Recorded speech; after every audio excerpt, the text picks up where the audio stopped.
10টা কি 11টা। নদীর উপরে নির্মাণাধীন ব্রিজের কিনারায় দাঁড়িয়ে আছে আরুষি। চুলগুলো এলোমেলো ভাবে উঠছে। মুখে বিষণ্ণতার ছাপ স্পষ্ট। এই মুহূর্তে তার কাছে জীবনটাকে বিষাক্ত মনে হচ্ছে। ভালোবাসার মানুষটা অন্য কারোর সাথে বিয়ের ব্যাপারটা কিছুতেই মেনে নিতে পারছে না আরুষি। মনে হচ্ছে বুকের ভেতরে কেউ তীব্র তীর ছুটছে, চোখের কোণ থেকে জল গড়াচ্ছে। এ জীবন রাখার কোনো ইচ্ছে আরুষি নেই। নদীতে ঝাঁপ দেওয়ার জন্য উদ্যত হতেও কেউ একজন তার কোমর শক্ত করে জড়িয়ে ধরে টেনে এনে ব্রিজের মাঝখানে দাঁড় করালো। Are you mad? এভাবে এত রাতে সুইসাইড করছেন কেন? আরুষি ক্রন্দনরত কণ্ঠে বলল, ছাড়ুন আমার হাত। আগে আমার প্রশ্নের উত্তর দিন। এইভাবে সুইসাইড করছেন কেন? আপনাকে বলতে আমি বাধ্য নই, ছাড়ুন। ঝামটা বেড়ে ছেলেটার হাত থেকে নিজের হাত ছাড়িয়ে নিল আরুষি।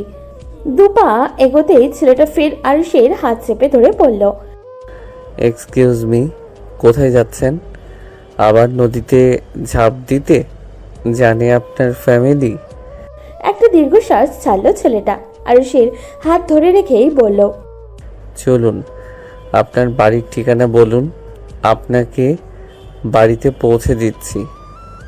আরুষি খানিকটা চেঁচিয়ে উঠল, ছাড়ুন আমার হাত, আমি বাড়ি যাব না, চলে যান আপনি। ছেলেটা গম্ভীর স্বরে বলল, এত রাতে একটা মেয়েকে সুইসাইডের দিকে ঠেলে দিয়ে বাড়ি গিয়ে আমি শান্তি পাবো না। তাই কথা না বাড়িয়ে চলুন চুপচাপ। কোনো উপায়ন্ত না পেয়ে আরুষি ছেলেটার সাথে যেতে লাগলো। এখনো অনবরত অশ্রু গড়াচ্ছে তার চোখ থেকে। ছেলেটা আরুষির হাত ধরে হাঁটতে হাঁটতে বলল, এবার বলুন তো, সুইসাইড করতে চাচ্ছিলেন কেন? ভালোবাসি একজনকে, কিন্তু সে আমার ভালোবাসা কোনোদিন বোঝেনি। পরশুদিন তার বিয়ে, যেটা আমি কখনোই নিজের চোখে দেখতে পারবো না। সহ্য করতে পারছি না আর। পুরো পৃথিবী মনে হচ্ছে বেঁচে থাকার ইচ্ছেটাই মরে গেছে। তাই বলে আপনার ফ্যামিলির কথা চিন্তা না করে এভাবে মরে যাবেন? That's not right. একজনকে ভালোবাসেন, তাকে পাচ্ছেন না বলে মরে যেতে চাইছেন। একটাবারও ভাবছেন না আপনার পরিবারের কথা? তারা আপনাকে ছেড়ে কি করে থাকবে? আরুষি চুপচাপ চোখের পানি ফেলছে, কোনো কথা বলছে না। আপনি যাকে ভালোবেসেছেন সে হয়তো আপনার জন্য পারফেক্ট না। আপনার জন্য অবশ্যই আল্লাহ অন্য কাউকে পাঠিয়ে রেখেছে। যাকে হারিয়েছেন সে হয়তো নিশ্চয়ই আপনার জন্য কল্যাণকর ছিল না। আল্লাহ নিশ্চয়ই আপনার জন্য বেস্ট কাউকে রেখেছে। এরই মাঝে ছেলেটার ফোন এলো। ফোনের স্ক্রিনে তন্ময় নামটা ভাসছে। কল রিসিভ করতেই ওপাশ থেকে তন্ময় বলল, হ্যালো আরিয়ান, বাড়ি পৌঁছেছিস ঠিক মতো? হ্যাঁ, বাড়িতে যাচ্ছি। বাড়িতে গিয়ে কথা হবে, bye. Okay bye. Aryan call কেটে পড়ল। যেটা বলছিলাম, আল্লাহকে বিশ্বাস করেন তো? আরুষি ছোট্ট করে জবাব দিল, তাহলে এটা জানেন তো, আত্মহত্যা মহাপাপ। আরুষি চুপ করে রইল। ভুলেও কখনো কারোর জন্য সুইসাইড করতে যাবেন না। বিশ্বাস রাখবেন পৃথিবীর কোথাও না কোথাও আপনার জন্য কেউ না কেউ আছে। হাঁটতে হাঁটতে ওরা আরুষির বাড়ির কাছাকাছি এসে পৌঁছালো। আরুষিকে বাড়ি অবধি নিয়ে এসে আরিয়ান বলল, কখনো আর এরকম সুইসাইড করার চিন্তা করবেন না। চলি তাহলে, কেমন? বলে সে নিজের বাড়ির গন্তব্যে হাঁটা দিল। আরিয়ানের বাড়িতে ঢুকতে ঢুকতে প্রায় রাত 12টা। আরিয়ান আজ গ্রামে ফিরবে বলে ওর বোন অনহা দরজা খুলেই অপেক্ষা করছিল। আরিয়ান এসে বাড়িতে ঢুকতেই ড্রয়িং রুম থেকে দৌড়ে এসে আনহা বলল, কিরে, তোর এতক্ষণ লাগলো বাড়িতে আসতে? আর বলিস না আপু, অনেক ঘটনা। কি হয়েছে আবার? ভিতরে চল, বলছি। আরিয়ান নিজের রুমে গিয়ে ফ্রেশ হয়ে ডাইনিং এ আসলো। আনহা ওর জন্য রাতের খাবার বেড়ে দিল। আরিয়ান চেয়ার টেনে বসতে বসতে বলল, মা বাবা কি ঘুমিয়ে গেছে? আনহা খাবার বেড়ে দিতে দিতে বলল, এবার বলতো কি হয়েছে? আরিয়ান আসার পর থেকে আরুষির সাথে সমস্ত ঘটনা খুলে বলল। আনহা চিন্তিত হয়ে বলল, মেয়েটার নাম কি? সেটা জিজ্ঞাসা করা হয়নি। নামটা জিজ্ঞাসা করলি না? নাম শুনলে চিনতে পারতাম। আচ্ছা, যাই হোক, ওই মেয়ের কথা বাদ দে। তুই খেয়েছিস? না, এখনো খাইনি। তাহলে বসে পড়, দুজনে মিলে একসাথে খেয়ে নিই। দুদিন পর তো শ্বশুর বাড়ি চলেই যাবি, তারপর তো আর খাওয়া হবে না। আরিয়ান এভাবে বলাতে আনহার চোখের কোণ থেকে জল আসে। আরিয়ান আনহার দিকে তাকিয়ে বলল, কাঁদছিস কেন? এখনই বিয়ের কথা মনে করে মন খারাপ করছিস? বস তো আমার সাথে। আরিয়ান আনহার হাত ধরে টেনে টেবিলে বসালো। দুই ভাই বোন একসাথে খাওয়া দাওয়া করে নিল। আজকে আনহার গায়ে হলুদ, বাড়ি ভর্তি মেহমান। ওর কাজিন নাশা আর মায়া আরো বেশ কয়েকদিন আগে চলে এসেছে। নাশা আর আনহা সমবয়সী। নাশার ছোট বোন মায়া, তবে তিনজনেরই বন্ডিং বেশ ভালো। আনহার হলুদ থেকে বিয়ে সবকিছুতেই ওর বাবা বেশ ধুমধাম করেই আয়োজন করছে। একমাত্র মেয়ের বিয়ে বলে কথা। গ্রামের সবাইকে নেমন্তন্নও করা হয়েছে। সন্ধ্যা থেকে হলুদের অনুষ্ঠানও শুরু। আরুষির পরিবারের সবাই এসেছে, শুধু আরুষি বাদে। আরুষিকে না দেখে মায়া উঠে গিয়ে আরুষির মাকে জিজ্ঞাসা করলো, কি ব্যাপার আন্টি, আরুষি আসলো না? আসলে ওর নাকি শরীরটা তেমন ভালো না, তাই আসছি। ও, মন খারাপ করে মায়া চলে গেল। মায়া আর আরুষি বেস্ট ফ্রেন্ড। ওরা একই সাথে একই কলেজে পড়ে। আরুষি আজকে এখানে না আসায় মায়ের মনটা খারাপ হয়ে গেল। একে একে সবাই মিলে আনহাকে গায়ে হলুদ দিতে লাগলো। আনহা গায়ে হলুদের সাজ তুলে গিয়ে ভাবলো একবারে শাওয়ার নিয়ে বেরোবে। শাওয়ার নিয়ে এসে ওর এখন বেশ ঠান্ডা লাগছে। তোয়ালে দিয়ে মাথা মুছতে মুছতে ড্রেসিং টেবিলের সামনে বসলো। কাল বিয়ের কথা মনে হতেই খানিকটা লজ্জা আর ভালো লাগায় এসে ওকে ঘিরে ধরলো। পছন্দের মানুষটার সাথে বিয়ে হচ্ছে, যাকে চেয়েছিল তাকেই পেতে চলেছে। বিয়ে করে কাল নতুন আরেকটি বাড়িতে যাবে, নতুন সব মানুষজনের সাথে থাকতে হবে। এসব ভেবেই অন্যরকম অনুভূতিরা ওকে ঘিরে ধরেছে। চুল মুছে তোয়ালেটা বারান্দায় মেলে দিয়ে লাইট অফ করে বিছানায় এসে শুয়ে পড়ল সে। ভোরবেলা পুকুর পাড়ে উদাসীন হয়ে বসে আছে আরুষি। চোখের কোণ থেকে অনবরত জল গড়াচ্ছে। সারা রাত ঘুম হয়নি তার। ভালোবাসার মানুষটার আজকে বিয়ে, এটা ভাবতেই যেন ভিতরটা দুমড়ে মুচড়ে যাচ্ছে ওর। কিছুতেই মেনে নিতে পারছে না সে। গ্রামের ধান ক্ষেতের আইল ধরে হাঁটছে আরিয়ান। গ্রামে আসা হয় না তেমন একটা তার। শহরেই সে আর তন্ময় পড়াশোনা করে। আসলে একসাথে দুজনেই গ্রামে আসে। ভোরে দুজনে একসাথে হাঁটতে বের হওয়ার কথা ছিল, কিন্তু তন্ময় ঘুমের কারণে উঠতে আসতে পারেনি। তাই আরিয়ান একাই বের হয়। হাঁটতে হাঁটতে পুকুর পাড়ে এসে আরুষিকে দেখে খানিকটা এগিয়ে আসে। পাশে দাঁড়িয়ে বলে, গুড মর্নিং, বসতে পারি? আরুষি চোখ মুছে মাথা তুলে তাকায়, খানিকটা হাসার চেষ্টা করে বলে, আরিয়ান আরুষির পাশে বসে পড়ে। আজকে ও তার কথা মনে করে কাঁদছিলেন? আর বলে। আরুষি চোখের পানি মুছবার চেষ্টা করে কাঁপা কাঁপা গলায় বলল, কই না, না তো। আচ্ছা, সে যাই হোক, সেদিন তো আপনার সঙ্গে পরিচয়ই হয়নি, নামটাও জানা হয়নি। নাম কি আপনার? আরুষি। ও, নাইস নেম। প্রত্যুত্তরে আরুষি কিছু বলল না। বেশ কিছুক্ষণ নীরবতায় কেটে যায়। নীরবতা ভেঙে আরুষি প্রথম বলে, আপনাকে তো আগে গ্রামে দেখিনি, বেড়াতে এসেছেন নাকি? তেমনটাই বলতে পারেন। আমার নিজ বাড়িতে 1-2 দিনের থাকাটা বেড়ানোই বলা যায়। এখানে আপনার বাড়ি? তবে থাকা হয় না এখানে। আমি আর আমার এক ফ্রেন্ড শহরে থেকে পড়াশোনা করি। ও আচ্ছা। বেশ কিছুক্ষণ কথা হয় ওদের। উঠে আসার আগে আরিয়ান বলে, কাল তো আপনাকে আমার বোনের গায়ে হলুদে দেখলাম না। আজ কিন্তু বিয়েতে আসতেই হবে, অবশ্যই আসবেন কিন্তু। আরুষি অবাকের চরম পর্যায়ে চলে গেল। অবাক হওয়া কণ্ঠে বলল, মানে আনহা আপু আপনার বোন? বোনের বিয়ের জন্যই মূলত গ্রামে আসা। আরুষি ছোট্ট করে জবাব দিল, ও আচ্ছা, উঠি আমি, আসবেন কিন্তু আজ। আরিয়ান চলে গেল। আরুষির মনটা আবারও বিষাদে ভরে উঠল। যাকে ভালোবাসে তার বিয়েতে যাবে কি করে? চোখের সামনে ভালোবাসার মানুষটার বিয়ে তো সে আর সহ্য করতে পারবে না। তন্ময় বেশ খুশিতেই আছে। ভাইয়ের বিয়ে, আজকে ওর বড় ভাই রায়ানের বিয়ে আনহার সাথে। তন্ময় আর আরিয়ান ছোটবেলা থেকেই বেস্ট ফ্রেন্ড, তাই আরিয়ানের বাড়িতে যাওয়া আসা প্রায়ই হতো। তাই আনহার সাথেও তন্ময়ের বেশ ভালোই সম্পর্ক। রায়ানও অনেক আগে থেকেই আনহাকে ভালোবাসত, তাই সোজা বিয়ের প্রস্তাব নিয়েই আনহাদের বাড়ি গিয়েছে। আনহা নিজেও অবশ্য পছন্দ করত রায়ানকে। রায়ানরা সবাই চলে এসেছে। কিছুক্ষণের মধ্যেই ওদের বিয়ের কাজকর্ম সম্পন্ন হবে। আনহাকে দুটো মেয়ে পার্লার থেকে এসে সাজিয়ে গেছে। নিজের রুমেই বসেছিল আনহা আর ওর কাজিনরা।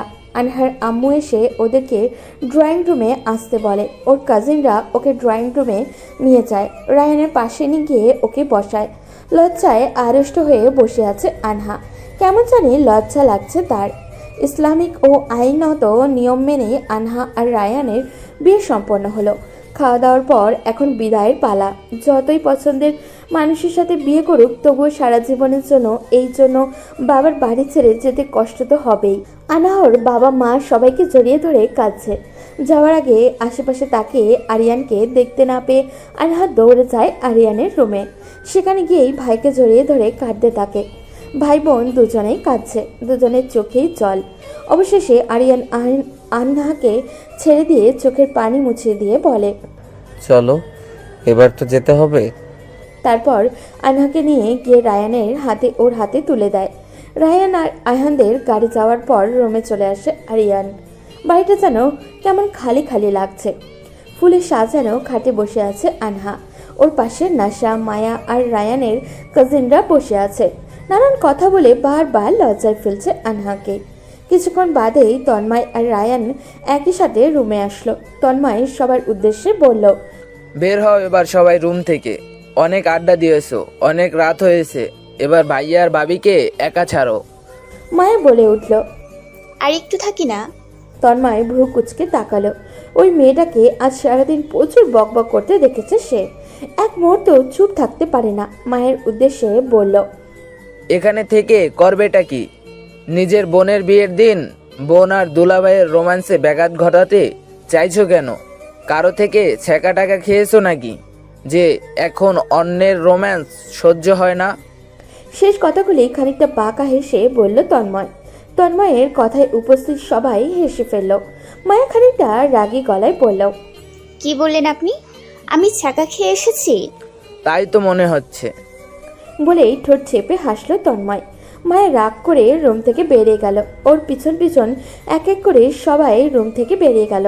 রায়ান দরজাটা বন্ধ করে এসে দুজনে একসাথে নামাজ পড়ে নিল। জায়নামাজগুলো কাবাডে রেখে এসে আনহার সামনাসামনি বসলো। আনহা খানিকটা ইতস্তত বোধ করলেও বাইরে সেটা প্রকাশ করলো না। রায়ান আনহার গলায় একটা গোল্ড চেন পরিয়ে দিয়ে বলল, এটা তোমার জন্য। পছন্দ হয়েছে তো? আনহার উপরে নিচেও হ্যাঁ বোধক মাথা নাড়ালো। লজ্জায় কথা বলতে পারছে না সে। সব কেমন গলায় এসে আটকে যাচ্ছে। আনহার এমন অবস্থা দেখে রায়ান হেসে ফেলল আর বলল, এত লজ্জার কি আছে? আমি জানি তুমি আমাকে বিয়ের আগে থেকেই পছন্দ করো, রাইট? আনহা আরো খানিকটা মাথা নিচু করে ফেলল। রায়ান ফের বলল, কি ঠিক বললাম তো?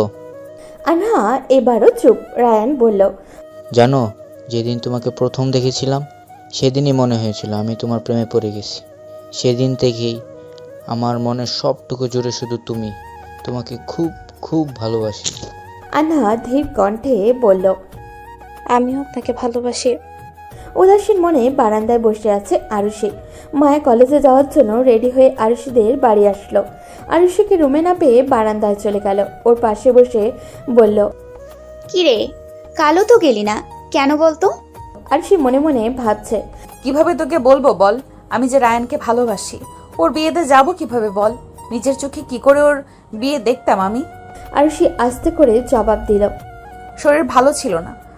এখন তাড়াতাড়ি রেডি হয়ে নে, কলেজে যাব। আমি যাব না, ভালো লাগছে না আমার, তুই যা। সামনে এক্সাম আরুষি, এখন না গেলে অনেক ইম্পর্টেন্ট ক্লাস মিস করবি তুই। তোর থেকে নোটস নিয়ে নিব।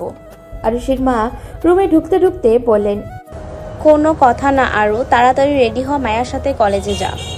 আরুষি অসহায় ফেস করে বলল, মা, শরীর ভালো লাগছে না আমার।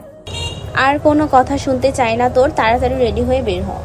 আরুষি কোনো উপায় না পেয়ে মন খারাপ করে রেডি হতে চলে গেল। রেডি হয়ে এসে দুজনে একসাথে বেরিয়ে পড়ল। গ্রামের রাস্তা ধরে হেঁটে বাজারে এসে রিকশায় করে কলেজ যেতে হয় ওদের। দুজনে বাজারে এসে দাঁড়াতেই দেখা হয় তন্ময় আর আরিয়ানের সাথে। তন্ময়কে দেখেই ভেঙচি কেটে অন্যদিকে মুখ ঘুরিয়ে দাঁড়ায় মায়া। আরিয়ান এগিয়ে এসে কথা বলে, আরে কেমন আছো তোমরা দুজন একসাথে? আরুষি হালকা হেসে বলল, এই তো ভালো, আপনি? ভালোই, কিন্তু তুমি আর মায়া?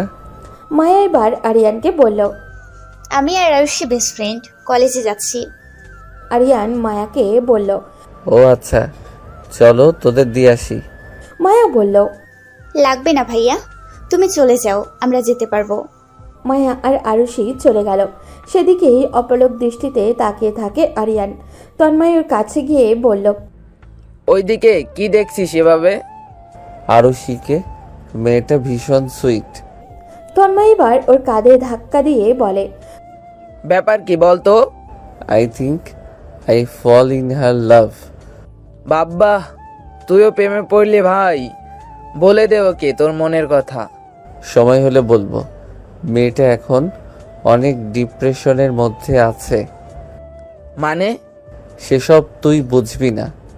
বলে আরিয়ান বাইকে উঠে বসতে বসতে বলল, চল কোথায়? ওদের কলেজে। তন্ময় কিছু না বলে বাইকে উঠে বসল। আকাশের রোদে ছিটে ফোটাও নেই, মেঘলা আকাশ, উত্তরের ঠান্ডা হাওয়া বইছে। কলেজের ছেলেমেয়েরা মাঠে বসে আড্ডা দিচ্ছে। ক্লাস করে বেরিয়ে কলেজের মাঠে বসে আছে মায়া আর আরুষি। আরুষির বেশ মন খারাপ, সে তো আসতেই চায়নি।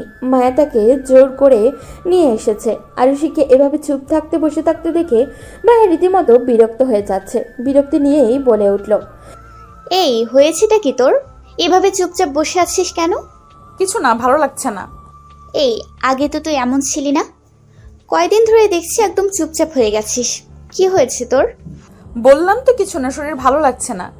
মায়ের দৃষ্টি মাঠের অপর প্রান্তে কলেজ গেটে পড়তেই আরুষি বলল, ওই দেখ, ভাইয়া আর ওই বন্ধুটা না? মায়ের কথার দৃষ্টি অনুসরণ করে তাকায় আরুষি। আরিয়ান তন্ময় ওদের দিকেই তাকিয়ে আছে। মায়া বলল, চল চলে যাই। কেন? নিচেই তো চলে এসেছিলি আমাকে নিয়ে, এখন চলে যেতে চাইছিস কেন আবার? এত কথা বলতে ভালো লাগে না, চল তো। বলে টেনে দাঁড় করালো আরুষিকে। হাত ধরে টানতে টানতে একদম কলেজ গেটের কাছাকাছি এসে পড়ল। তন্ময়দেরকে ক্রস করেই কলেজ গেট দিয়ে বেরোতে যাবে, এমন সময় তন্ময় বলল, আমাদের দেখে এভাবে পালাচ্ছ নাকি? মায়া হেঁটে যেতে গিয়েও থেমে গেল। পিছু ঘুরে এসে তন্ময়ের সামনে দাঁড়িয়ে পড়ল। আপনাদের দেশে পালাতে যাব কেন? সেটাই তো দেখলাম, আমাদের দেখেই তড়িঘড়ি করে কলেজ থেকে বের হয়ে যাচ্ছিলে। জি না, আমরা এখন এমনিতেও বের হতাম।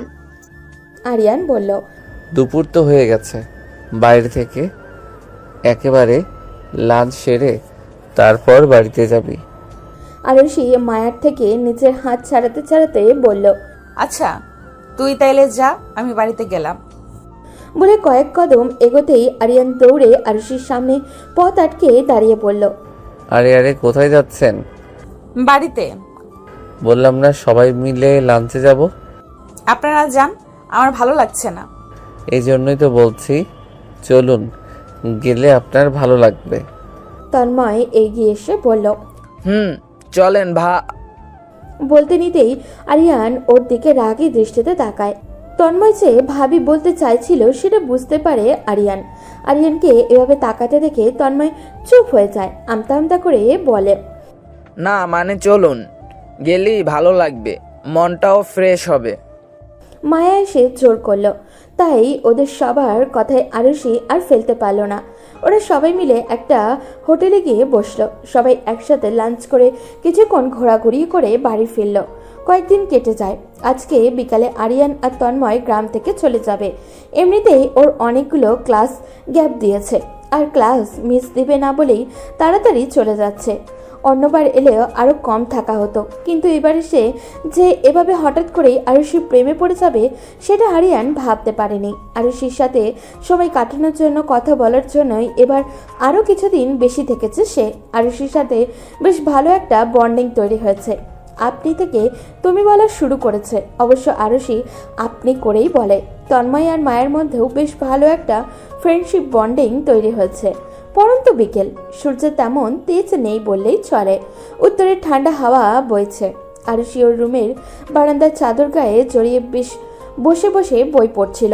মায়া দৌড়ে এসে বলল, ভাইয়ারা চলে যাচ্ছে, দেখা করতে চাই তোর সাথে। প্রথমে আলসেমিতে যেতে ইচ্ছে করলেও কিছু একটা ভেবে উঠে দাঁড়ালো আরুষি। গায়ে ভালোভাবে চাদর জড়িয়ে মায়ের সাথে বেরিয়ে এলো। ওদের বাড়ি থেকে সামান্য দূরে আম গাছের নিচে ব্যাগ কাঁধে দাঁড়িয়ে আছে আরিয়ান আর তন্ময়। ওরা দুজন এগিয়ে যেতেই আরিয়ান বলল, চলে যাচ্ছি, সাবধানে থেকো আর নিজের খেয়াল রেখো। কবে আসবে? জানি না, আসছি বাই। তন্ময় বলল। আসছি, ভালো থেকো তোমরা। আরিয়ান ততক্ষণে কয়েক কদম এগিয়ে গেছে। পিছন ফিরে তন্ময়কে বলল, আয়, দেরি হয়ে যাচ্ছে আমাদের। তন্ময় আসছি বলে ওদের থেকে বিদায় নিয়ে চলে গেল। গ্রাম থেকে কিছুটা দূরে শহরের দিকে ঘুরতে এসেছে আনহা আর রায়ান। একান্তেই নিজেদের মতো করে একটু সময় কাটাবে, ঘুরবে বলে আবদার করছিল আনহা, তাই রায়ান ওকে ঘুরতে নিয়ে এসেছে। রাস্তার হেডলাইটের আলোয় ফুটপাত ধরে হাঁটছে দুজনে। রায়ানের হাতে আনহার হাত মুঠো করে ধরা। দুজনে হেঁটে চলেছে। শীতের সন্ধ্যায় শহরের পরিবেশটাই অন্যরকম। গ্রামে এক রূপ, শহরে আর এক। এভাবে প্রিয় মানুষের হাত ধরে হাতে হাত রেখে হাঁটতে বেশ ভালো লাগছে আনহার। মাথার উপরে খোলা আকাশ, প্রকৃতির হিমশীতল হাওয়া আর ভালোবাসার মানুষটির হাতে হাত রেখে হাঁটা, আর কি চাই। আনহা আজকে রায়ানের পছন্দের বিরিয়ানি রান্না করেছে। শ্বশুরবাড়িতে এটাই ওর প্রথম রান্না। যদিও বাড়িতে খুব বেশি লোক নেই, তবুও রান্না ঠিকঠাক হবে কিনা এটা নিয়ে একটু চিন্তায় আছে। যতই হোক, শ্বশুরবাড়ির লোকেদের খাওয়াবে, একটু এদিক ওদিক যেন না হয়, তাই খুব মনোযোগ দিয়েই রান্না বান্না করছে সে। রান্নার শেষে সবার জন্য নিজেই খাবার পরিবেশন করলো আনহা। ওর শ্বশুরবাড়ির সবাই রান্নায় বেশ প্রশংসা করলো। একটু স্বস্তির নিঃশ্বাস ফেলল সে। যাক, রান্নাটা ঠিকঠাক মতোই করতে পেরেছে সে। সন্ধ্যাবেলা আনহা ও ননদ তাহা দুজনে বসে বসে টিভি দেখছিল। এমন সময় কলিং বেল বেজে ওঠে। তাহা বলল, ভাবি তুমি বসো, আমি দেখছি। তাহা গিয়ে দরজা খুলতেই নাশা আর মায়াকে দেখে ভীষণ খুশি হয়ে বলল, তোমরা এসেছো, দারুণ মজা হবে আজকে, জমিয়ে আড্ডা দিতে পারবো। রায়ানের মা রুম থেকে বেরোতে বেরোতে বলেই কে এসেছে রে তাহা? ড্রয়িং রুমে এসে নাশা আর মায়াকে দেখে তিনিও ভীষণ খুশি হন। এগিয়ে এগিয়ে এসে বললেন, আরে তোমরা কেমন আছো?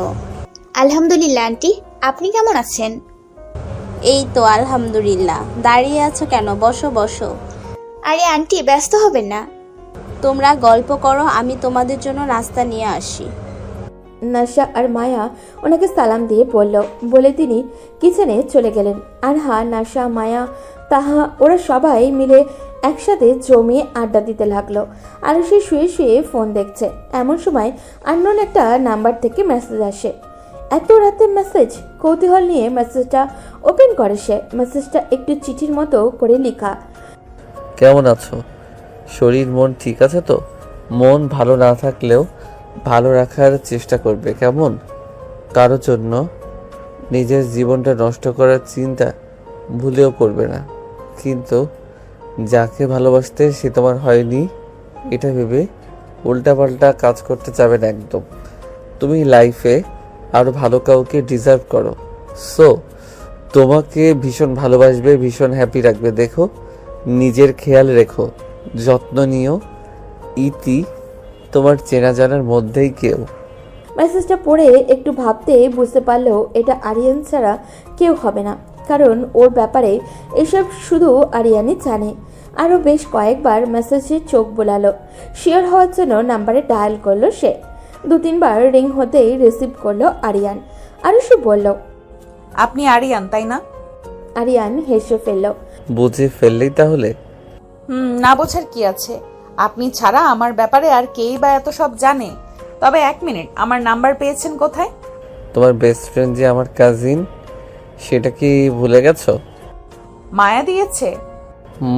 মায়ার থেকেই নিয়েছি। ও আচ্ছা। যেগুলো মেসেজে বলেছি সেগুলো মনে থাকবে তো? হুম। আচ্ছা, গুড নাইট। কাল এক্সাম আছে, দোয়া করো আমার জন্য। গুড নাইট, রাখছি।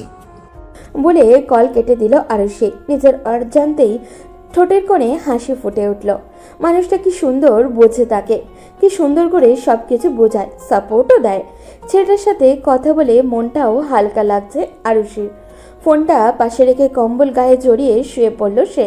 গ্রামে ভীষণ ঠান্ডা। সন্ধ্যা নামতেই চারিদিকে কুয়াশায় ঢেকে যায়। আর রাত বাড়তে বাড়তে ঠান্ডাও বাড়তে থাকে। কম্বল জড়িয়ে শুয়ে পড়তেই ঘুমের দেশে তলিয়ে যায় আরুষি। বেশ কয়েক মাস পর আজ গ্রামে ফিরছে আরিয়ান তন্ময় দুজনেই। আরিয়ান ঠিক করেছে গ্রামে ফিরেই এবার সে আরুষিকে তার মনের কথা জানাবে। এতদিন কথা বলতে বলতে এইটুকু বুঝতে পেরেছে যে মেয়েটা ডিপ্রেশন থেকে কিছুটা হলেও মুভ অন করতে পেরেছে। সে এবার ব্রিজের ওপর থেকে এখন আরুষিকে টেনে নামিয়ে এনেছিল। এখন তার সেই বিষণ্ণ কান্না ভেজা মুখশ্রীর দিকে তাকে কেমন একটা অদ্ভুত মায়া জন্মেছিল তার প্রতি। আর সেই মায়ার প্রেমেই পড়ে যায় আরিয়ান। তার জীবনের এই হঠাৎ প্রেমের আগমনের কথাগুলোই বাসে বসে ভাবছে আরিয়ান। কখনোই এত তাড়াতাড়ি বাড়ি ফেরা হয় না তার। এবার আরুষিকে দেখার জন্যই তাড়াতাড়ি ফিরছে সে। আরুষির কথা ভেবে ভেবে মুচকি হাসছে আরিয়ান। তন্ময় বলল, ভাবির কথা ভাবছিস নিশ্চয়? আচ্ছা, রাজি হবে তো ভাবি? এত দিনে কথা বলতে বলতে যা বুঝেছি আরুষি ও আমার প্রতি কিছু তো ফিল করে, নয়তো মায়ার থেকে যা শুনলাম ও কখনোই কোনো ছেলেদের সাথে কথা বলে না। সে জায়গায় আমার সাথে বেশ স্বাচ্ছন্দ্যেই কথা বলে। তাহলে তো তোর লাইন ক্লিয়ার ভাই। আমার লাইনটা কবে সেটিং হবে বল? আরিয়ান ভ্রুকুচকে তাকিয়ে বলল, তোর লাইন মানে? তুই আবার কাকে ভালোবাসিস? আগে বল, শোনার পর কোনো রিয়্যাক্ট করবি না। রিয়্যাক্ট করব কেন বল? না থাক। থাকবে কেন, এখনই বল। আবার কি গোলমাল পাকিয়েছিস তুই? আমি মায়াকে ভালোবাসি। বলতেই আরিয়ান বেশ সিরিয়াস ভঙ্গিতে রেগে তাকালো ওর দিকে। তন্ময় ফিস এতক্ষণে চুপসে গেছে। এবার তন্ময় এমন চুপসে যাওয়া চেহারার দিকে তাকিয়ে হো হো করে হেসে ফেলল আরিয়ান। আমার এক্সপ্রেশন দেখেই তোর এই অবস্থা? তো মায়ার বাবাকে বলবি কি করে ওনার মেয়েকে যে তুই ভালোবাসিস? উনি কিন্তু ভীষণ রাগী। প্লিজ তুই একটু ম্যানেজ করে নিস ভাই। আচ্ছা, দেখা যাক। দেখা যাক না, বল ম্যানেজ করবি। আচ্ছা ভাই, করব। বাড়ির সদর দরজার কড়াঘাতে ড্রয়িং রুমের লাইটটা জ্বালিয়ে দরজার কাছে আসেন আরিয়ানের মা। এত রাতে কে এলো আবার? ভেবে জিজ্ঞাসা করল। কে? আরিয়ান বলল, মা, আমি। আরিয়ান গলার স্বরে উনি বেশ অবাক হন। দরজা খুলে চোখের সামনে সত্যি সত্যি আরিয়ানকে দেখে বললেন, তুই এসেছিস এত তাড়াতাড়ি? আমাকে কি এখানেই দাঁড় করিয়ে রাখবে? উনি দরজা থেকে সরে দাঁড়িয়ে পড়লেন। না, ভিতরে আয়। আরিয়ান বলল, অবাক হয়েছো? হবই তো, এমনিতে তো হাজারবার বললেও ও বছর আগে আসিস না। কোনো কাজে এসেছিস নাকি? নিজের বাড়িতে আসতেও কি কারণ লাগে? কোনো দরকার ছাড়া তো আসিস না। এখন থেকে মনে হচ্ছে বাড়িতে আসতে হলেও কৈফিয়ত দিতে হবে। হাত মুখ ধুয়ে জামা কাপড় পাল্টে আয়, খাবার বাড়ছি। খেয়ে এসেছি আমি, ভীষণ টায়ার্ড হয়ে আছি, রুমে গেলাম। বলে কাদের ব্যাগ নিয়ে নিচের রুমে চলে যায় আরিয়ান। উনিও ড্রয়িং রুমে লাইট নিভিয়ে রুমে চলে গেলেন। সকালবেলা আরিয়ান তন্ময়দের বাড়িতে যায়। দুজনে ড্রয়িং রুমে সোফায় বসে আড্ডা দিতে ব্যস্ত। নিজের রুম থেকে বেরিয়ে কিচেনে যাওয়ার সময় ড্রয়িং রুমে আরিয়ান আর তন্ময়কে বসে থাকতে দেখে নিজের চোখেই যেন বিশ্বাস করতে পারে না আনহা। ওদের কাছে এসে বলে, তোরা কখন এলি? তন্ময় বলল, কাল রাতেই এসেছি আমরা। তুমি তোমার রুমে ছিলে বলে আমাকে দেখোনি ভাবি। আনহা আরিয়ানের পাশে বসে বলল, তা কি মনে করে এত তাড়াতাড়ি গ্রামে ফেরা দুজনের? তন্ময় আবার বলল, সেটা তোমার ভাইকেই জিজ্ঞেস করো ভাবি। আনহা আরিয়ানকে বলল, কি ব্যাপার বলতো? গ্রামে কারো প্রেমে টেমে পড়লি নাকি? তন্ময় বলল, হোয়াট আর গ্রেট ভাবি, তুমি একদম ঠিক ধরেছো। তোমার ভাই তার প্রিয়তমার থেকে আর দূরে থাকতে পারছে না, তাই তো কাল উড়ে উড়ে চলে এসেছে তাকে দেখতে। আরিয়ান রাগী দৃষ্টিতে তাকায় তন্ময়ের দিকে। তন্ময় বলল, এভাবে তাকাচ্ছিস কেন? যা সত্যি তাই বললাম। আনহা আরিয়ানকে বলল। থাকে সে। তন্ময় এত কিছু বলে দেওয়াতে তন্ময়ের পিঠে কয়েকটি কিল ঘুষি বসিয়ে দেয় আরিয়ান। তন্ময় রুম থেকে দৌড়ে বেরিয়ে যেতে যেতে বলল, বলে দে ভাবিকে, কে সে? কে সে? Who is she? বলে হাসতে হাসতে বেরিয়ে যায় তন্ময়। আনহা বলল, তো বল হু ইজ শি। আরিয়ান বলল, উফ আপু, তুইও না? আহা বল না নামটা, কি আছে এতে? আরুষিকে ভালোবাসি আমি। কবে থেকে চলছে? ওকে এখনো বলিনি। কি বলিসনি এখন? না, তবে আজকে ওকে বলবো। আচ্ছা, ডাইনিং আয়, ব্রেকফাস্ট করে নিবি। ব্রেকফাস্ট শেষে তন্ময় আরিয়ান দুজনেই নিজেদের বাইক নিয়ে বেরিয়ে পড়ে। গন্তব্য আরুষিদের কলেজ। কলেজে ঢুকে মাঠের একপাশে বাইক নিয়ে দাঁড়ায় দুজনে। ক্লাস শেষে আরুষি আর মায়া একই সাথে বের হলো। তন্ময় আর আরিয়ান হঠাৎ করে ওদের সামনে এসে দাঁড়ালো। দুজনকে বেশ অবাক হলো। মায়া অবাক হওয়া কণ্ঠে বলল, তোমরা? আরিয়ান বিরক্তির স্বরে বলল, দেখতেই তো পাচ্ছিস আমরা, আবার জিজ্ঞেস করছিস কেন? না মানে তোমরা তো এত তাড়াতাড়ি কখনো আসো না। তন্ময় বলল, এবার এলাম, কোনো সমস্যা আছে? না, আমাদের সমস্যা থাকবে কেন? তোমাদের বাড়ি, তোমরা যখন খুশি আসতেই পারো। আরিয়ান বলল। কথা পরে বলিস তোরা, আগে চল। মায়া বলল, কোথায়? চল, গেলেই দেখতে পাবি। তন্ময় আর আরিয়ান এর পিছন পিছন মায়া আর আরুষিও গেল। ওরা দুজন বাইকে উঠে বসলো। মায়া আর আরুষি দ্বিধায় পড়ে গেল, কে কার বাইকে বসবে। আরিয়ান বলল, তোমাদেরকে কি বাইকে উঠে বসার জন্য আলাদা করে ইনভাইটেশন কার্ড দিতে হবে? উঠে বসো দুজনে। মায়া বলল, কোথায় বসবো? তুই তন্ময়ের সাথে যা। ওর সাথে? কেন, কোনো প্রবলেম? না, যাচ্ছি। বলেই মায়া গিয়ে তন্ময়ের সাথে বাইকে উঠে বসলো। আরিয়ান এবার আরুষিকে বলল। কি হলো, উঠো। আরুষি গিয়ে বাইকে বসতেই আরিয়ান আর তন্ময় বাইক স্টার্ট দিল। মায়া তন্ময়কে বলল, কোথায় যাচ্ছি আমরা? জানি না, আপাতত আরিয়ান যেখানে যাচ্ছে সেখানেই ওদের সাথে যাচ্ছি। মায়া আর কথা বাড়ালো না। ঘন্টা দেড়েক পর ওরা প্রায় শহরের কাছাকাছি একটা ক্যাফেতে এসে পৌঁছালো। ক্যাফেতে ঢুকতেই আরুষি আর মায়া দুজনেই বেশ অবাক হয়ে গেল, কারণ ক্যাফেতে ওরা ছাড়া আর কেউই নেই। পুরো ক্যাফেটা বেশ সুন্দর করে সাজানো। আরিয়ান তন্ময়কে আলাদা করে ডেকে নিয়ে বলল, আজকেই মায়াকে প্রপোজ করে দিস। আমাদের সুন্দর একটা মোমেন্টস ক্রিয়েট করার জন্যই এত সব অ্যারেঞ্জ করেছি।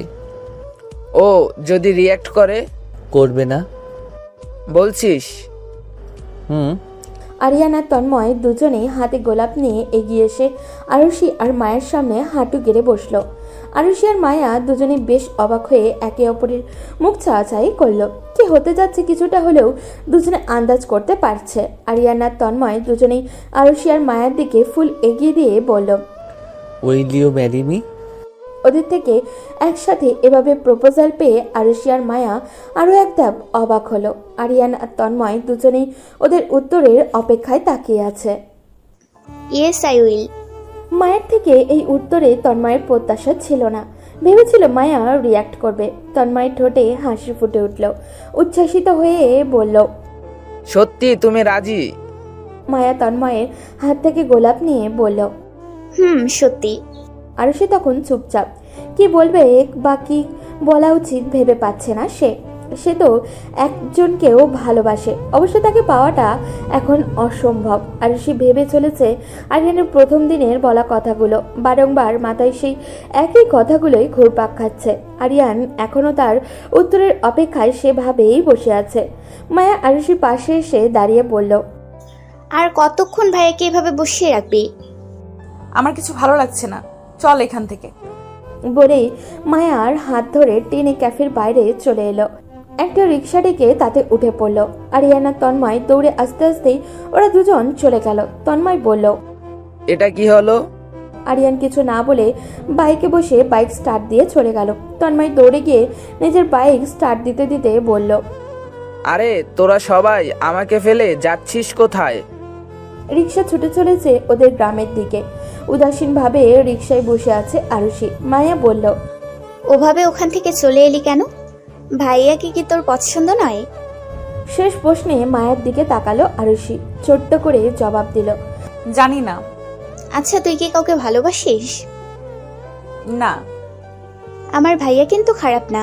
ওকে দেখে যা বুঝলাম তোকে ভীষণ ভালোবাসে। এত তাড়াতাড়ি কোনোবারই ভাইয়া গ্রামে আসে না, তোর জন্য এবার তাড়াতাড়ি এসেছে।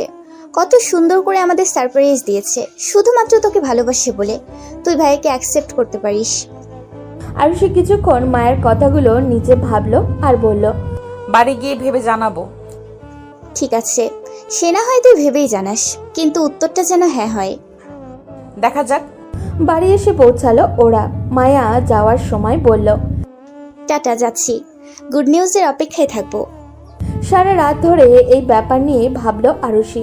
কিছুতেই ওর ঘুম আসছে না। অনেক চিন্তা ভাবনার পর ভাবলো কাল দেখা করবে আরিয়ানের সাথে। টেক্সট করলো আরিয়ানের নাম্বারে। কাল ভোরবেলা নদীর পাড়ে আসবেন, কথা আছে। মেসেজ টোন বেজে উঠতেই আরিয়ান ফোন হাতে নিয়ে মেসেজ চেক করলো। মেসেজ পড়ে ভাবতে লাগলো। কি বলবে আরুষি? ও কি তাহলে রাজি? ভাবতে ভাবতেই ঘুমিয়ে পড়লো আরিয়ান। ভোরবেলা নদীর সেই ব্রিজের উপরে দাঁড়িয়ে অপেক্ষা করছে আরিয়ান। চারিদিকে কুয়াশা চাদরে আবৃত। হিম শীতল হাওয়া বয়ে যাচ্ছে। খানিক বাদেই আরুষি এলো, পাশাপাশি এসে দাঁড়ালো। আরিয়ানের দৃষ্টি নদীর পানিতে নিবদ্ধ। সেদিকে তাকিয়ে বলল, কি বলবে বলো। এত তাড়া কিসের আপনার? নাকি রেগে আছেন আমার উপর? রেগে থাকবো কেন? তোমার উপর রাগ দেখানোর কোনো অধিকার কি আমার আছে? যদি বলি আজ থেকে অধিকার আছে। আরিয়ান এবার ঘুরে দাঁড়ালো আরুষির দিকে আর তাকে বলল, মজা করছো? মজা কেন করতে যাব? আরিয়ান আর কিছু বলল না। আরুষি কিছুক্ষণ চুপ থেকে হঠাৎ করেই বলে উঠল, আমি রাজি। আরিয়ান এবারেও কিছু বলল না। আরুষি আরিয়ানকে নিজের দিকে ঘুরিয়ে বলল, কি বললাম শুনতে পেয়েছেন? আরিয়ান শুনেছে ঠিকই, কিন্তু মুখে বলল, হুম, শুনতে পাইনি, আবার বলো। বলেছি যে আপনাকে বিয়ে করতে আমি রাজি। তাহলে কাল ওভাবে চলে এসেছিলে কেন? বাড়ি এসে সবটা ভেবে তবেই ডিসিশন নিয়েছি। বুঝলাম। হাঁটবেন? হাঁটা যায়। দুজনে পাশাপাশি ব্রিজের উপর দিয়ে হাঁটছে। এই ব্রিজে ওদের প্রথম দেখা। তখন দুজনের কাছেই ছিল অচেনা এবং অজানা। আজ দুজনেই একে অপরের সাথে সারা জীবন থাকার সিদ্ধান্ত নিয়েছে। নাসার বিয়েও ঠিক হয়েছে। পারিবারিকভাবেই ছেলে শহরের হসপিটালের ডাক্তার, তাই তার ফ্যামিলি সহ তারা সবাই সেখানেই থাকে। আজকে নাসিকে দেখতে এসে ছেলের বেশ পছন্দ হয়েছে, তাই সামনের সপ্তাহতেই বিয়ের ডেট ফিক্স করা হয়ে গেছে। মায়া কলেজ শেষে তন্ময়ের সাথে কিছুক্ষণ ঘোরাঘুরি করে বাড়ি ফিরতে ফিরতে বিকেল হয়ে যায়। বাড়িতে ফিরে নাসার বিয়ের খবর শুনি দৌড়ে নাসার রুমে পৌঁছে যায়। পিছন থেকে জড়িয়ে ধরে বলে, আপু, আমি ভীষণ ভীষণ এক্সাইটেড। তোর বিয়ে ঠিক হয়েছে। তা আমাদের হবু দুলাভাইয়ের নাম কি? ঘুম থেকে উঠেই মায়ার মাথাটা গরম হয়ে গেছে। ওকে নাকি এখন ছেলেপক্ষের সামনে শাড়ি পরে তৈরি হয়ে যেতে হবে। নাসা ওকে বারবার তাড়া দিচ্ছে। এক প্রকার বিরক্ত হয়েই শাড়ি পরে ড্রয়িং রুমে যায় সে। সামনে বসে থাকা ছেলে আর তার পরিবারের দিকে তাকাতে 440 ভোল্টের শক খায় ও। তন্ময় আর ওর ফ্যামিলির সবাই এসেছে। তন্ময়ের ফ্যামিলির সবারই মায়াকে পছন্দ হয়েছে। ওদের বিয়ের ডেটও নাসার বিয়ের দিনে ফিক্সড হয়েছে। ওদিকে আরিয়ান আর ফ্যামিলি নিয়ে আরুষির বাড়িতে বিয়ের প্রস্তাব নিয়ে যায়। আরুষির বাবা প্রথমে এত তাড়াতাড়ি মেয়ের বিয়ে দিতে রাজি না হলেও পরে রাজি হয়। আরিয়ানের ফ্যামিলি অনুরোধে ওদের বিয়ে একই দিনে ঠিক করা হয়। মূলত এটা আরিয়ানেরই প্ল্যান। যখন শুনেছিল নাসার বিয়ে ঠিক হয়েছে তখনই প্ল্যান করেছে ওদের ফ্যামিলিকে মানিয়ে তিনজনেরই বিয়ে একদিনে ঠিক করবে। সবার পরিবারের সম্মতি, ওদের গায়ে হলুদ, বিয়ের সমস্ত কিছুর আয়োজন গ্রামের একটি কমিউনিটি সেন্টারে একসাথে করা হয়েছে। আরুষি, মায়া আর নাসা তিনজনেই একসাথে পার্লার থেকে সেজেছে। তিনজনকেই হলুদের সাজে খুব সুন্দর লাগছে। আনহা ওদের দেখে বলল, বাহ, খুব মিষ্টি লাগছে তিনজনকে, একদম হলুদ পরি। মায়া আর নাশা তো আনহার কাজিন, তাই আনহার সাথে বন্ডিং বেশ ভালো ওদের। তবে আরুষির সাথে খুবই কম কথা হয়েছে আনহার, তাই আরুষি একটু ইতস্তত বোধ করছে। আনহা ওদের সাথে বেশ কিছুক্ষণ কথা বলে। হঠাৎই রায়ানের দিকে আরুষির দৃষ্টি পড়তেই আরুষি তৎক্ষণাৎ চোখ সরিয়ে নেয়। আনহা ওদেরকে নিয়ে গিয়ে স্টেজে বসায়। সবাই এসে একে একে ওদেরকে হলুদ ছোঁয়ায়। হলুদের পর মেহেন্দির অনুষ্ঠান শুরু হয়। দুজন মেহেন্দি আর্টিস্টকেও আরিয়ান বলে দিয়েছিল চলে আসতে। ওই মেয়ে দুজন একে একে ওদের সবাইকে মেহেন্দি পরিয়ে দিল। বেশ নাচ গান হই হুল্লোড় মিলিয়ে ওদের হলুদ সন্ধ্যা শেষ হলো। আরুষি, মায়া আর নাশা তিনজনেই খয়েরি রঙের ব্রাইডাল লেহেঙ্গা সেজেছে। তিনজনকেই বেশ সুন্দর লাগছে। কিছুক্ষণ আগেই ওদের বিয়ে পড়ানো হয়েছে আইনত এবং ইসলামী নিয়ম অনুযায়ী। আরুষি অবশেষে আরিয়ানের বউ হয়ে গেল। আরুষি ভেবেছিল হয়তো কখনোই কাউকে আপন করে নিতে পারবে না, ভেবেছিল কখনো কাউকে ভালোবাসতেই পারবে না। কিন্তু আরিয়ান তার জীবনে আসার পর তার সব চিন্তা বদলে গিয়েছে। অল্প কয়েকদিন আরিয়ান তার মনের অনেকটা জায়গা করে নিয়েছে। সে জানে মানুষটা খুব ভালোবাসে তাকে। বিয়ের পর সবাই একসাথে সেলফি আর ছবি তুলতে ব্যস্ত। সবাই আনন্দে মেতে উঠেছে। আরিয়ান আর আরুষি একে অপরের দিকে তাকালো। দুজনের ঠোঁটের কোণে হাসির রেখা ফুটে উঠেছে। তন্ময় ও মায়া নিজেদের মতো কাপল ফটোশ্যুট করতে ব্যস্ত। নাশা, তানিম, মায়া, তন্ময়, আরিয়ান, আরুষি, আনহা, রায়ান সবাই একে অপরের পাশে দাঁড়িয়ে নিজেদের মতো আড্ডা আর ছবি তোলায় ব্যস্ত। তাহা এগিয়ে এসে ওদের সামনে মুখ ভার করে দাঁড়িয়ে পড়ল। সবারই কি সুন্দর একজন একজন পার্টনার হয়ে গেল, আর আমি এখানে সিঙ্গেলই রয়ে গেলাম। তার কথায় সবাই হেসে উঠল। আনহা এগিয়ে এসে বলল, খুব তাড়াতাড়ি তোমার জন্য পার্টনার খুঁজে নিব ননদি, তারপর আর সিঙ্গেল থাকতে হবে না। বিয়ের সমস্ত আনুষ্ঠানিকতা শেষ হওয়ার পর সবাই বেরিয়ে যেতে শুরু করেছে। নাশাকে নিয়ে তানিমরা এক্ষুনি বেরিয়ে পড়বে। শহর যেতে যেতে অনেকটা সময়ের ব্যাপার, তাই নাশা আর মায়া দুজন দুজনকে জড়িয়ে ধরে কাঁদছে। কেউ কাউকে ছাড়ছে না। আরিয়ান আর তানিম এসে ওদেরকে ছাড়িয়ে নিল। নাশা আর তানিমদের গাড়িও চলে যায়। তারপর মায়ের বাবা মাও তন্ময়ের হাতে মায়ের হাত তুলে দেন। মায়াকে নিয়ে তন্ময়রাও চলে যায়। আরিয়ান আরুষি একে একে বেরিয়ে পড়ে। সবার বিদায়ের পর কমিউনিটি সেন্টারের আঙিনা যেন এক অদ্ভুত নীরবতায় ছেয়ে গেল। চারপাশে ছড়িয়ে ছিটিয়ে থাকা ছোটখাটো জিনিস গোছানোর দায়িত্বে ব্যস্ত কিছু লোক। অন্যদিকে আরিয়ান আরুষি গাড়িতে চুপচাপ বসে আছে। গাড়ি চলতে শুরু করার পরও দুজনের মাঝে কোনো কথা হয়নি। গাড়ির জানালার বাইরে আরুষিকে তাকিয়ে থাকতে দেখে আরিয়ান হঠাৎই বলল, কিসের এত চিন্তা করছো? আরুষি একটু চমকে তাকালো আরিয়ানের দিকে। তারপর নরম স্বরে বলল, চিন্তা না, হঠাৎ সবকিছু এত দ্রুত হয়ে গেল যে মনে হচ্ছে যেন স্বপ্ন দেখছি। আরিয়ান মৃদু হেসে বলল, স্বপ্ন না, এটা আমাদের নতুন জীবনের শুরু। ইনশাল্লাহ সব ঠিকঠাকই হবে। আরুষি হাসলো।